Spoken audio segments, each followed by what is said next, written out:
Looking for a fast-charging, ultra-responsive stylus for your iPad? Meet the 2X Fast Charge Active Stylus Pen, designed for 2018 to 2025 Apple iPads.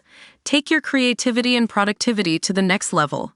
Click the link in the video description to shop now on Amazon. Welcome back to Qualcomm Pulse. I'm Josh here.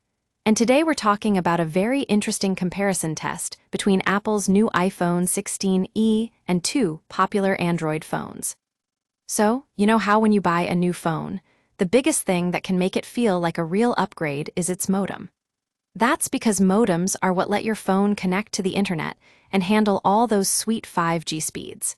And with Apple finally releasing its own modem in the iPhone 16e, many were expecting it to be a top-notch performer.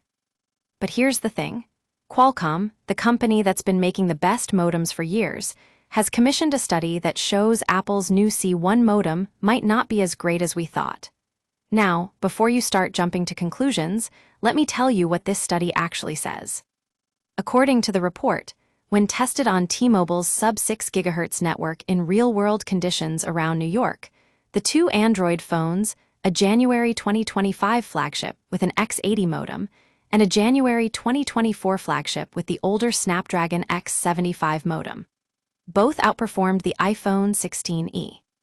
The download speeds of these Android phones were found to be up to 34.3% faster than Apple's C1 modem, while their upload speeds were 81.4% to 91% faster. Now, you might be thinking, that's a pretty big difference. And you're right, it is. But here's the thing. This disparity isn't due to any flaw in Apple's new modem itself. Rather, it seems that Qualcomm's modems have some advanced features like downlink and uplink carrier aggregation that let them take full advantage of 5G networks. One key feature that Qualcomm's modems support is MWave 5G.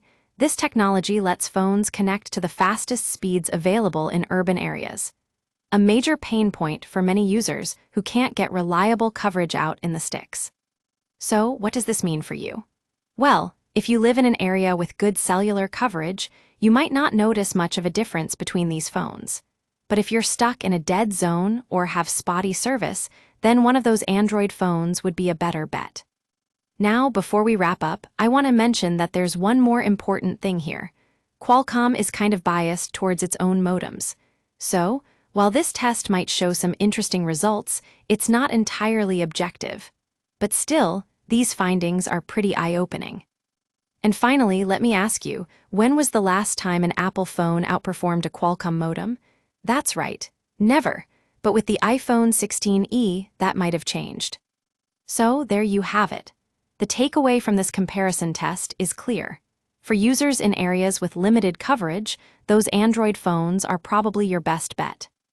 Thanks for watching Qualcomm Pulse. We'll be back with more news and insights on the world of mobile technology soon.